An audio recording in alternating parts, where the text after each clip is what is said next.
Well, I'm overwhelmed by this crowd tonight. This is really amazing. For the last 25 years, I've been pursuing travel and photography in as many meaningful ways as I can possibly find. And it all comes from the heart. Everything that I've done in life comes from the heart. I was always fascinated by these faraway places and these dramatic landscapes. And I grew up with a family of world travelers who traveled the world and went to countries that few people had ever seen before. Documentaries. That's what I love, telling stories about faraway places.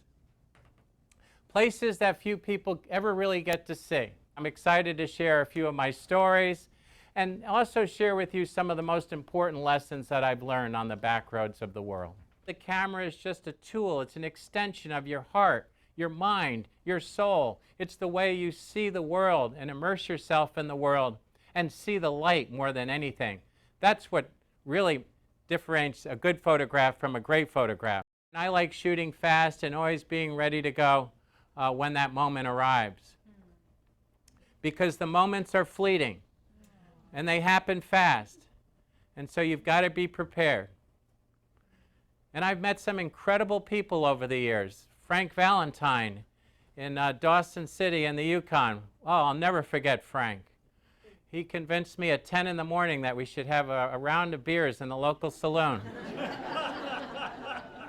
To me, part of the secret of people photography is establishing relationships with them, taking the time to get to know them, approaching them with a smile. That's very important.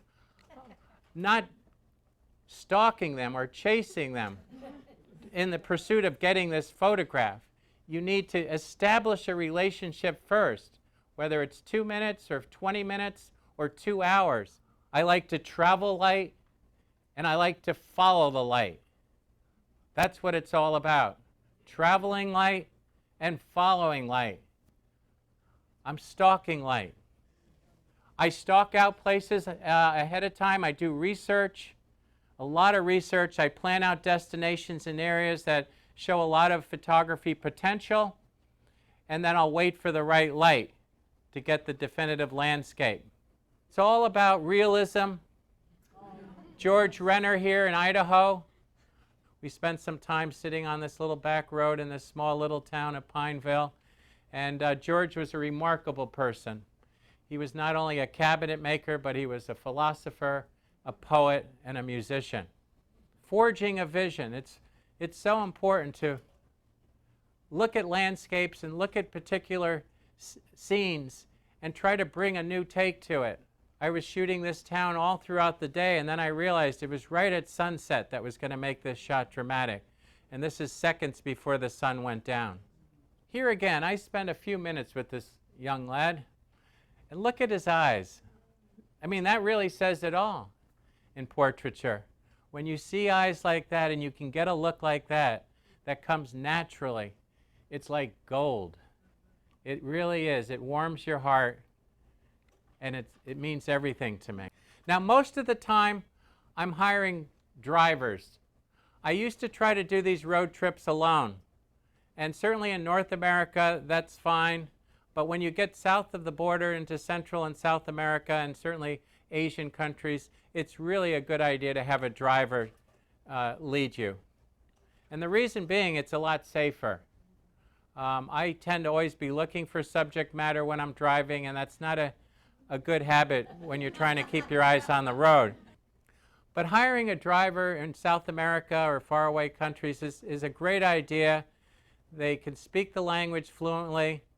They can get you out of certain situations sometimes that may be confusing or actually dangerous.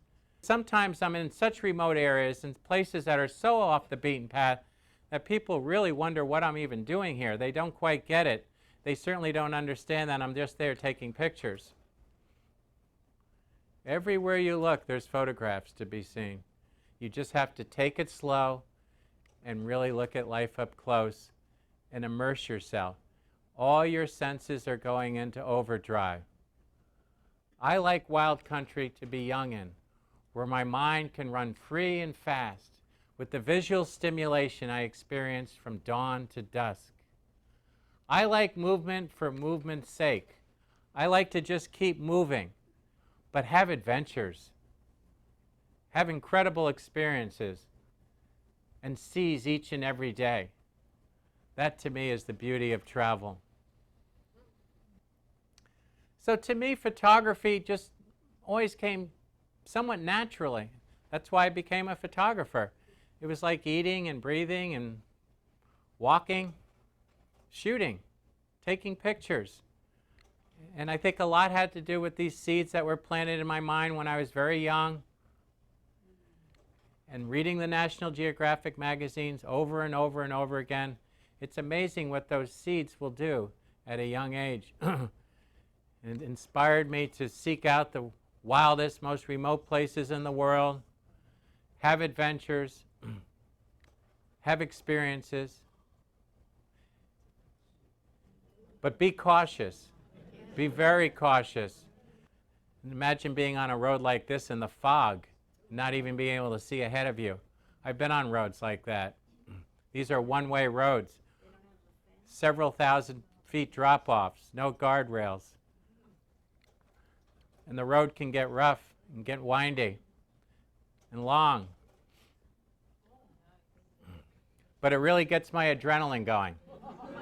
And I love that. I love it. And I'm always waiting and ready for that fleeting moment like this.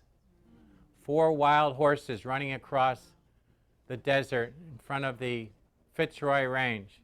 So much of success is based on teamwork. My success has certainly been based on teamwork. It's a team. You're all part of my team. Some of my more important members of my team are here tonight. My editors are part of the team. My guide was part of the team. And sometimes it's teamwork that not only leads to your success, but can lead to your survival. We got into a really bad storm here in Antarctica where we were in the Zodiacs, and we were stuck for about 6 hours in a blizzard. We couldn't even find our way out. And luckily we had a radio contact with the mother ship, and the storm subsided, and we were able to find our way out of a maze of icebergs. But it's all about teamwork with me. High in the Himalayas, the country is Bhutan. This was a powerful and amazing experience for me. Bhutan was a country that I learned about through the Explorers Club. I had a sponsor, first of all, that I was able to get, which was amazing, through my television show, The Unconventional Traveler. I was hired to do a documentary on Bhutan by the royal family. So I had a guide and a driver and total access to hidden away places and ancient temples, ceremonies that few people had seen before. On top of that, I was carrying the Explorers Club flag with me, which is the highest honor the Explorers Club rewards. In order to carry the Explorers Club flag, you have to be furthering the cause of exploration in one way or another. So it's all about coming from the heart. It's all about shooting what you love the most. It's all about telling stories about faraway places. It's all about having a vision and aligning your vision with your values. It's all about teamwork. It's all about perseverance, persistence, patience, and caution, extreme caution. But it's all about excitement, adventure, enriching experiences, and rewarding photographs. Not racing from one destination to the next. Because the most important lesson I've learned on all of my journeys is that it's the journey itself that counts. From a typical 3 or 4 week journey, that's to me pretty good. Tahiti, of all places. Yeah. On my way to New Zealand, I got apprehended in Tahiti because you're not supposed to photograph your airplane on a tarmac. And my airplane was my sponsor, so I felt I needed to get a photograph of it. I'll tell you, during elections, before elections, after elections, and I've been in some very emotional situations. Thank you.